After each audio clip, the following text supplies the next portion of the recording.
आने वाले जो 6-8 घंटे हैं वो हम सभी के लिए बहुत ज़्यादा क्रिटिकल रहेंगे।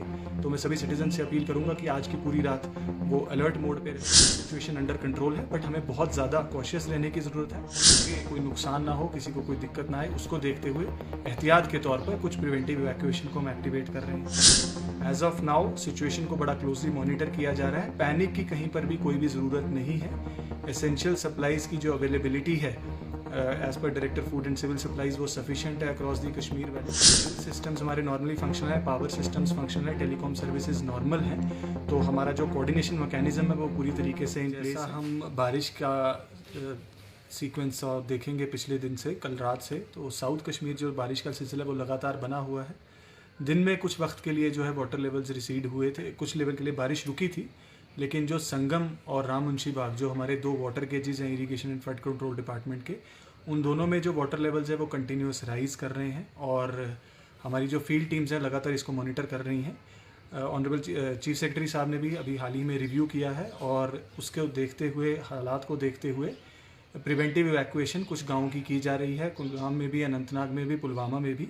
और अगर श्रीनगर सिटी को भी देखें तो आगे कोई नुकसान ना हो, किसी को कोई दिक्कत ना आए, उसको देखते हुए एहतियात के तौर पर कुछ प्रिवेंटिव इवैक्यूएशन को हम एक्टिवेट कर रहे हैं। मेरी आपके ज़रिए सभी लोगों से अपील रहेगी कि जितनी भी हमारी फील्ड टीम्स हैं, जिसके अंदर रेवेन्यू के लोग हैं, मजिस्ट्रेट्स हैं, हमारी पुलिस टीम्स हैं, SDRF की नफरी है, उन सब की जो एडवाइजरीज़ हैं उनके साथ कोऑपरेट करें और जो सेफ़र लोकेशंस हैं वहाँ पर तुरंत शिफ्ट करें।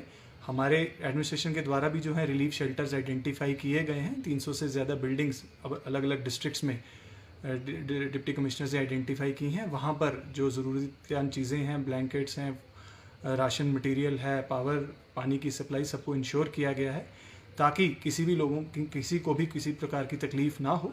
हाउएवर जो लोग अपने रिलेटिव्स के शिफ्ट कर रहे हैं हायर रीचेस पे, वो भी मैं समझता हूँ कि जल्द से जल्द जो एरियाज़ आइडेंटिफाई किए हैं डिस्ट्रिक्ट एडमिनिस्ट्रेशंस ने, उन एरियाज़ के अंदर उनको इवैक्यूएट करने की ज़रूरत है।